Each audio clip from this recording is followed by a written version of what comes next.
കുട്ടികളെ, എല്ലാവർക്കും പുതിയൊരു വീഡിയോയിലേക്ക് സ്വാഗതം. ഇന്ന് നമ്മൾ ആനുവൽ എക്സാമുമായി ബന്ധപ്പെട്ട 4ാം ക്ലാസ്സിൻ്റെ ഒരു Malayalam question paper, model question പേപ്പറും 4ാം ക്ലാസ്സിലെയാണ് കേട്ടോ. ഒരു മോഡൽ ക്വസ്റ്റ്യൻ പേപ്പറും അതിൻ്റെ ആൻസർ കീയുമാണ് ഡിസ്കസ് ചെയ്യുന്നത്. അപ്പോൾ മക്കൾ ആദ്യമായാണ് ഈ ചാനൽ കാണുന്നതെങ്കിൽ ചാനലിന് സബ്സ്ക്രൈബ് ചെയ്യണേ. നമുക്ക് വീഡിയോയിലേക്ക് പോകാം. നോക്കൂ മക്കളെ, ഫസ്റ്റ് ആക്ടിവിറ്റി വായിക്കാം, എഴുതാം. താഴെ തന്നിരിക്കുന്ന ഗദ്യഭാഗം വായിച്ച് അതിന് താഴെ കൊടുത്തിരിക്കുന്ന ചോദ്യങ്ങൾക്ക് ഉത്തരം എഴുതാനാണ്. ലോകത്തിലെ ഏറ്റവും വലിയ കാട്ടാടിൻ്റെ പേരാണ് മാർക്കോർ. പാകിസ്ഥാൻ്റെ ദേശീയ മൃഗമാണിത്. ഏതാണ്ട് 3 അടിയോളം ഉയരമുണ്ടതിന്. അതായത് ലോകത്തിലെ ഏറ്റവും വലിയ കാട്ടാടാണ് മാർക്കോർ. അത് പാകിസ്ഥാൻ്റെ ദേശീയ മൃഗമാണ്. 3 അടിയോളം ഉയരമുണ്ട് ഇതിന്. ശരീരമാകെ രോമക്കുപ്പായത്തിൽ പൊതിഞ്ഞിരിക്കും. മറ്റു കാടുകളിൽ നിന്ന് ഇതിനെ വ്യത്യസ്തനാക്കുന്നത് ഇതിൻ്റെ കൊമ്പും നേർത്ത വാലുമാണ്. പിരിയൻ കൊമ്പുകളാണ് ഇതിൻ്റെ. 2 അടി വരെ നീളമുണ്ടാകും. മിക്ക മാർക്കോറുകൾക്കും ഇരുണ്ട തവിട്ടു നിറമാണ്. പകൽ സഞ്ചാരികളാണവർ. പുല്ലും കുറ്റിച്ചെടികളും ഇലകളും ആഹാരമാക്കും. പാമ്പുതീനി എന്നാണ് മാർക്കോർ എന്ന പദത്തിൻ്റെ അർത്ഥം. പാമ്പിനെ പോലെ വളഞ്ഞ കൊമ്പുള്ളതിനാലാണ് ഈ പേര് വിളിക്കുന്നത്. മാർക്കോറിൻ്റെ ശരീരം എങ്ങനെയുള്ളതാണ്? നീണ്ട രോമമുള്ളത്, കറുത്ത നീണ്ട രോമമുള്ളത്, രോമക്കുപ്പായത്തിൽ പൊതിഞ്ഞത്, വെളുത്ത രോമമുള്ളത്. ഏതായിരിക്കും? ഇതിൽ തന്നിട്ടുണ്ട് അല്ലേ? ശരീരമാകെ രോമക്കുപ്പായത്തിൽ പൊതിഞ്ഞിരിക്കും. അപ്പോൾ ഏതാണ് ശരിയായ ആൻസർ? രോമക്കുപ്പായത്തിൽ പൊതിഞ്ഞത്. അതാണ് എടുത്തെഴുതേണ്ടത്. 2ാമത്തെ ക്വസ്റ്റ്യൻ, പാകിസ്ഥാനും മാർക്കോറുമായുള്ള ബന്ധം എന്താണ്? പാകിസ്ഥാൻ്റെ ദേശീയ മൃഗമാണത് അല്ലേ? അപ്പോൾ പാകിസ്ഥാൻ്റെ ദേശീയ മൃഗം സി ആണ് ശരിയായ ഉത്തരം. അപ്പോൾ നന്നായി പാരഗ്രാഫ് വായിക്കുക, എന്നിട്ട് ആൻസർ അതിൽ നിന്ന് തന്നെ കണ്ടെത്തുക. മാർക്കോർ എന്ന പദത്തിൻ്റെ അർത്ഥം. മാർക്കോർ എന്ന പദത്തിൻ്റെ അർത്ഥം എന്താണ്? പാമ്പുതീനി എന്നാണ് മാർക്കോർ എന്ന പദത്തിൻ്റെ അർത്ഥം. അപ്പോൾ ഏതാണ് ശരിയായ ഉത്തരം? ഡി, മാർക്കോർ. ഇനി 4ാമത്തെ ക്വസ്റ്റ്യൻ, മാർക്കോറിൻ്റെ കൊമ്പുകൾ എങ്ങനെയുള്ളതാണ്? മാർക്കോറിൻ്റെ കൊമ്പുകൾ എന്ത് രീതിയിലുള്ളതാണ്? പിരിയൻ കൊമ്പുകളാണ് അതിൻ്റെ. എന്താണ്? പിരിയൻ കൊമ്പുകൾ. എല്ലാ ഉത്തരവും നമ്മുടെ പാരഗ്രാഫിൽ തന്നെ ഉണ്ട്. അതൊക്കെ അങ്ങനെ തന്നെ എടുത്ത് എഴുതിയാൽ മതി. 5ാമത്തെ ക്വസ്റ്റ്യൻ എന്താണ്? മാർക്കോറിൻ്റെ ആഹാരത്തിൽ പെടാത്തത് എന്ത്? പുല്ല്, കുറ്റിച്ചെടി, ഇലകൾ, വേര്. ഇതിൽ മാർക്കോറിൻ്റെ ഭക്ഷണം പറഞ്ഞിട്ടുണ്ട്. എന്തൊക്കെയാണ്? പുല്ലും കുറ്റിച്ചെടിയും ഇലകളും. പുല്ലുണ്ട്, കുറ്റിച്ചെടിയും നമുക്ക് തന്നിട്ടുണ്ട്, ഇലകളും. ഇത് 3ഉം അല്ല. അപ്പം എന്താണ്? വേരാണ് മാർക്കോറിൻ്റെ ആഹാരത്തിൽ പെടാത്തത്. ക്ലിയർ അല്ലേ? 2ാമത്തെ ആക്ടിവിറ്റി നോക്കൂ. 2ാമത്തെ പ്രവർത്തനം, കവിത പൂർത്തിയാക്കാം. പൂമ്പാറ്റയെക്കുറിച്ച് അപ്പു എഴുതിയ കവിതയിലെ ആദ്യ വരി നോക്കൂ. 5 വരികൾ കൂടി എഴുതി ചേർത്ത് കവിത പൂർത്തിയാക്കുക. ഇതിൽ അപ്പു എഴുതിയ വരി നിങ്ങൾക്ക് തന്നിട്ടുണ്ട്. എന്താണ് മക്കളെ? പാറി വരുന്നു പൂമ്പാറ്റ. പിന്നെ നിങ്ങൾക്ക് ഇഷ്ടമുള്ള പോലെ പൂമ്പാറ്റേനെയൊക്കെ വർണ്ണിച്ചിട്ട് എഴുതാം.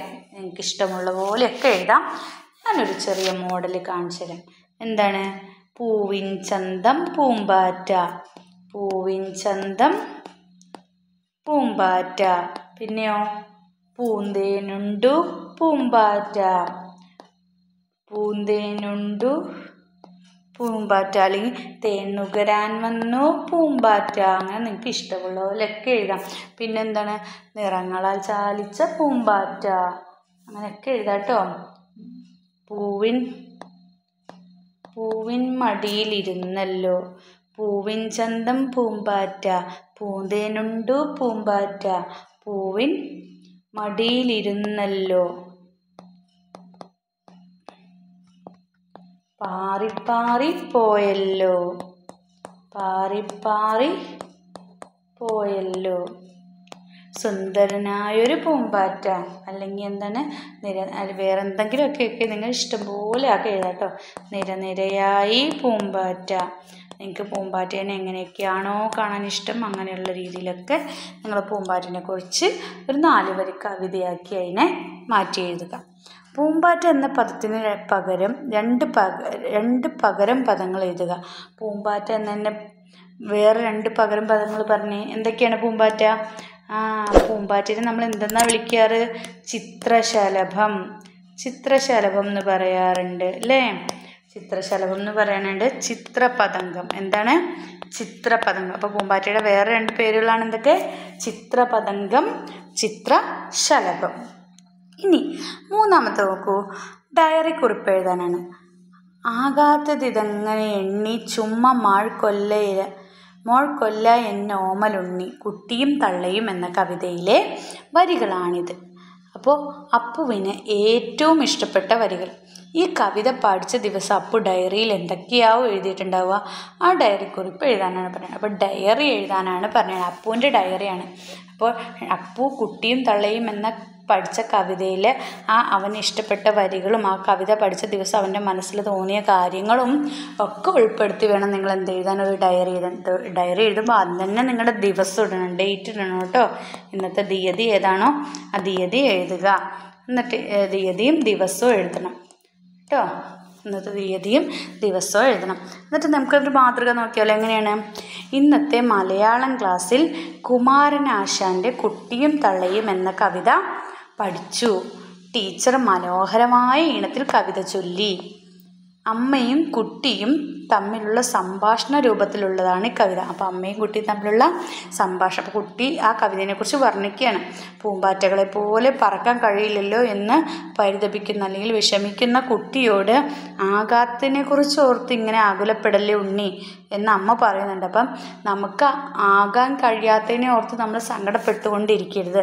നമ്മൾക്ക് എന്നെ കഴിവില്ല എന്നും പറഞ്ഞ് നമ്മൾ സങ്കടപ്പെട്ടുകൊണ്ടിരിക്കരുത്. ആ വരികളാണ് എനിക്ക് ഏറ്റവും ഇഷ്ടമായത്. എല്ലാവർക്കും ദൈവം കഴിവുകൾ നൽകിയിട്ടുണ്ട്, അതിനെ നന്നായി വളർത്തിക്കൊണ്ട് വരണമെന്ന് ടീച്ചർ പറഞ്ഞു തന്നു. അപ്പോൾ ടീച്ചർ എല്ലാവരും നല്ല രീതിയിൽ നമുക്ക് തന്നിരിക്കുന്ന കഴിവുകളൊക്കെ വളർത്തിക്കൊണ്ട് വരണമെന്ന് ടീച്ചർ പറഞ്ഞു തന്നിട്ടുണ്ട്.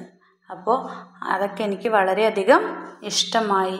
നല്ലൊരു കവിതയായിരുന്നു ഞാനിന്ന് പഠിച്ചത് എന്നൊക്കെ പറഞ്ഞ് നിങ്ങളുടെ രീതിയിൽ നിങ്ങളൊരു ഡയറി കുറിപ്പ് എഴുതുകയാണ് ചെയ്യേണ്ടത്.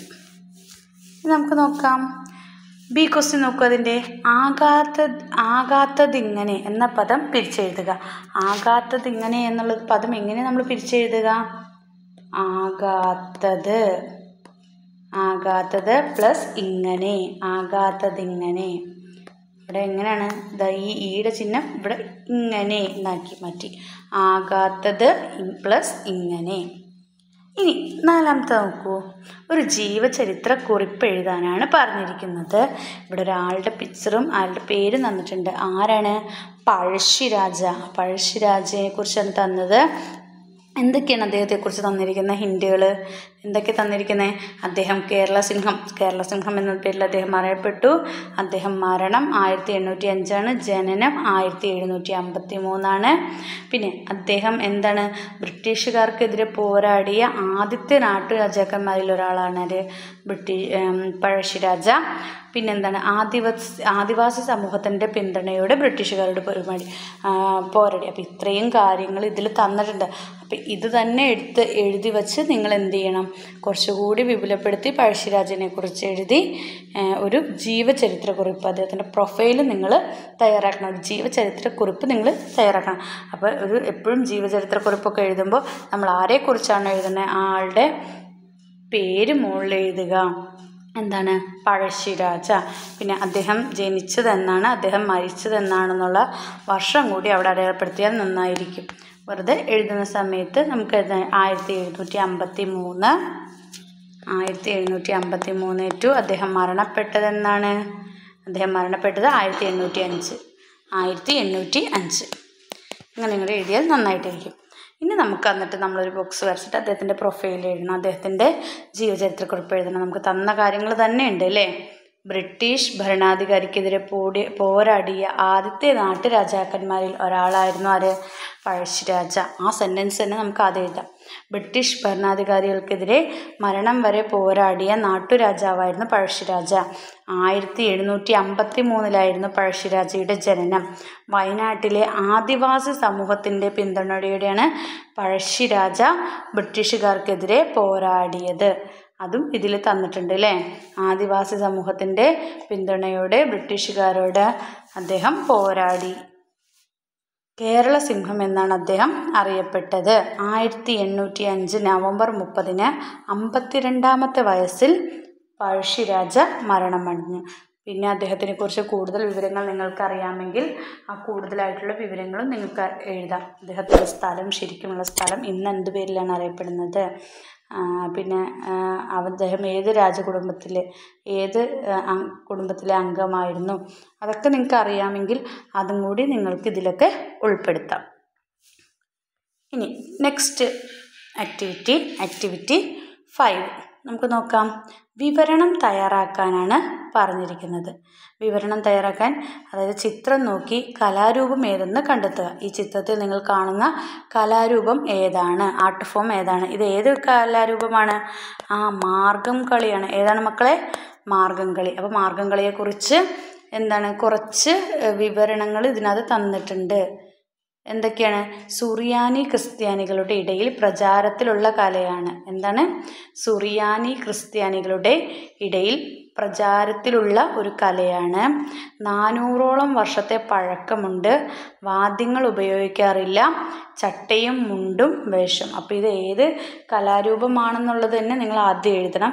എന്നിട്ട് ഇതിൻ്റെ പ്രത്യേകതകളൊക്കെ ഇതിൽ തന്നെ തന്നിട്ടുണ്ട്. അതങ്ങനെ തന്നെ എഴുതി കുറച്ചുകൂടി വിശദമായി എഴുതുക. അപ്പോൾ നമുക്ക് എങ്ങനെ എഴുതാമെന്ന് നോക്കാം. മാർഗം കളി സുറിയാനി ക്രിസ്ത്യാനികളുടെ ഇടയിൽ പ്രചാരത്തിലുള്ള നൃത്തകലയാണ് മാർഗം കളി.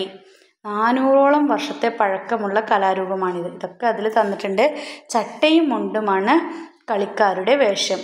മാർഗം കളിക്ക് വാദ്യങ്ങൾ ഉപയോഗിക്കാറില്ല. സുറിയാനി ക്രിസ്ത്യാനികളുടെ, പ്രത്യേകിച്ച് ജ്ഞാനായ ക്രിസ്ത്യാനികളുടെ വിവാഹ അവസരങ്ങളിൽ ഒഴിച്ചുകൂടാനാവാത്ത ഒന്നായി ഈ കലാരൂപം മാറി. അപ്പോൾ വിവാഹ അവസരങ്ങളിലൊക്കെയാണ് ഈ കളി നടത്താറ്. അപ്പോൾ ഇതിൽ തന്നിരിക്കുന്ന കാര്യങ്ങൾ തന്നെ ഉൾപ്പെടുത്തിയിട്ട് നിങ്ങൾക്ക് എഴുതാം. കണ്ടോ, തന്നിട്ടുണ്ട്. സുറിയാനി ക്രിസ്ത്യാനികളുടെ ഇടയിൽ പ്രചാരത്തിലുള്ള കലയാണ് മാർഗം കളി. 400ഓളം വർഷത്തെ പഴക്കമുണ്ട്. ഇതിൽ വാദ്യങ്ങൾ ഉപയോഗിക്കാറില്ല. ചട്ടയും മുണ്ടുമാണ് വേഷം. പിന്നെന്താണ്? ജ്ഞാനായ സഭയിലുള്ള ക്രിസ്ത്യാനികളുടെ വിവാഹാവസരങ്ങളിൽ ഒഴിച്ചുകൂടാനാവാത്തൊരു കലാരൂപമായിട്ട് ഇത് മാറിയിരിക്കുന്നു എന്നൊക്കെ പറഞ്ഞ് ഇതിനെക്കുറിച്ച് കൂടുതൽ വിശദീകരണങ്ങൾ നിങ്ങൾക്ക്. പിന്നെ സ്ത്രീകളാണ് ഇതിൽ പങ്കെടുക്കുക, നിങ്ങൾ കണ്ടിട്ടില്ലേ? സ്ത്രീകളാണ് ഇതിൽ പങ്കെടുക്കുക. അതൊക്കെ പറഞ്ഞ് നിങ്ങൾക്കിത് എഴുതാം. ഇനി ആക്ടിവിറ്റി 6 നോക്കൂ. പത്രവാർത്ത തയ്യാറാക്കാനാണ് പറഞ്ഞിരിക്കുന്നത്. പത്രവാർത്തയിൽ എന്തിനെക്കുറിച്ചാണ് തന്നിരിക്കുന്നത്? നമുക്ക് തന്നിരിക്കുന്ന പത്രവാർത്തയുടെ കുറച്ച് ഹിൻറ്റുകൾ തന്നിട്ടുണ്ട്. നോക്കാം എന്തൊക്കെ ഹിൻസ് എന്തൊക്കെയാണെന്ന് നമുക്ക് നോക്കാം. 1928 ആംസ്റ്റർഡാം ഒളിമ്പിക്സിൽ ഭാരതം ആദ്യമായി ഫൈനലിൽ കടന്നു. ഏറ്റുമുട്ടേണ്ടത് ഹോളണ്ടിനോടാണ്. ഭാരത ടീമിലെ ക്യാപ്റ്റൻ ധ്യാൻചന്ദ് ഉൾപ്പെടെ 5 കളിക്കാർക്ക് അസുഖവും അശ്രദ്ധയും. മാതൃരാജ്യത്തിൻ്റെ യശസ് ഉയർത്തിക്കാട്ടാൻ ഒടുവിൽ പനി വകവയ്ക്കാതെ ധ്യാൻചന്ദ് കളത്തിലിറങ്ങി. 3-0 ഹോളണ്ടിനെ തോൽപ്പിച്ച ഇന്ത്യ ഹോക്കിയിലെ ആദ്യ ഒളിമ്പിക് സ്വർണം നേടി. ഈ സൂചനകളൊക്കെ വച്ചിട്ട് തന്നെ നിങ്ങൾക്ക് എന്ത് ചെയ്യാം? ഒരു പത്രവാർത്ത തയ്യാറാക്കാം. അപ്പോൾ പത്രവാർത്ത തയ്യാറാക്കുമ്പോൾ തന്നെ നമ്മൾ സ്വർണം നേടിയില്ലേ? സ്വർണം നേടിയത് കൊണ്ട് തന്നെ അത് തന്നെ നമ്മൾ എന്ത് ചെയ്യണം? ഹെഡിങ് ആയിട്ട് കൊടുക്കണം. ധ്യാൻചന്ദിൻ്റെ രാജ്യസ്നേഹവും ആവേശവും ഹോക്കിയിലെ ആദ്യ സ്വർണമായി. എവിടെ നടക്കുന്ന? ആംസ്റ്റർഡാമിലാണ്. അപ്പോൾ ആംസ്റ്റർഡാം ഒളിമ്പിക്സിൽ ഇന്ത്യ ഹോക്കിയിലെ ആദ്യ സ്വർണം നേടി. ആതിഥേയരായ ഹോളണ്ടിനെ 3-0 തോൽപ്പിച്ചാണ് ഇന്ത്യ സ്വർണം നേടിയത്. ഇതൊക്കെ അതിൽ തന്നെ ഉണ്ട് കേട്ടോ. ഭാരത ടീമിലെ ക്യാപ്റ്റൻ ധ്യാൻചന്ദ് ഉൾപ്പെടെ 5 കളിക്കാർക്ക് അസുഖവും അവശതയും മൂലം കളിക്കാൻ കഴിയാതിരുന്നിട്ടും ധ്യാൻചന്ദിൻ്റെ രാജ്യസ്നേഹം കാരണം അദ്ദേഹം കളിക്കാൻ ഇറങ്ങുകയും അതുല്യമായ പ്രകടനം കാഴ്ചവെച്ച് മറ്റ് കളിക്കാർക്ക് ആത്മധൈര്യം പകർന്നു നൽകുകയും ചെയ്തു. അദ്ദേഹത്തിൻ്റെ ആവേശം ഇന്ത്യയുടെ ഹോക്കിയിലെ ആദ്യ ഒളിമ്പിക്സ് സ്വർണമായി മാറി. അപ്പോൾ ഇങ്ങനെ പത്രവാർത്തയ്ക്ക് എപ്പോഴും എന്ത് വേണം? നല്ലൊരു ഹെഡിങ് വേണം, സ്ഥലം വേണം, എവിടെയാണെന്നുള്ളത് സ്ഥലം വേണം. അതിനെക്കുറിച്ചുള്ള ഈ സൂചനകളിൽ നിന്ന് തന്നെ നമുക്ക് എടുത്തെഴുതാം. ഇത്രയും സൂചനകൾ ഇതിനകത്ത് തന്നിട്ടുണ്ട്. ആ സൂചനകളിൽ നിന്ന് എടുത്ത് അത് ഒരു നല്ല ഭംഗിയിൽ ഒരു പത്രവാർത്തയാക്കിയിട്ട് മാറ്റണം. അപ്പോൾ മക്കളെ, ഇത്രയൊക്കെയാണ് നിങ്ങളുടെ മലയാളത്തിൻ്റെ ആക്ടിവിറ്റീസ് ഉള്ളത്. മോഡൽ ക്വസ്റ്റ്യൻ പേപ്പറാണ്. നിങ്ങൾക്ക് ഈ വീഡിയോ ഉപകാരപ്രദമായെന്ന് വിചാരിക്കുന്നു. എല്ലാവരും എക്സാമിന് വേണ്ടി നന്നായി പ്രിപ്പയർ ചെയ്യുക, പഠിക്കുക. അപ്പോൾ ആരെങ്കിലും ഈ ചാനൽ സബ്സ്ക്രൈബ് ചെയ്യാതെ കാണുന്നവരുണ്ടെങ്കിൽ ചാനൽ സബ്സ്ക്രൈബ് ചെയ്യണേ. Then see you again. Thank you.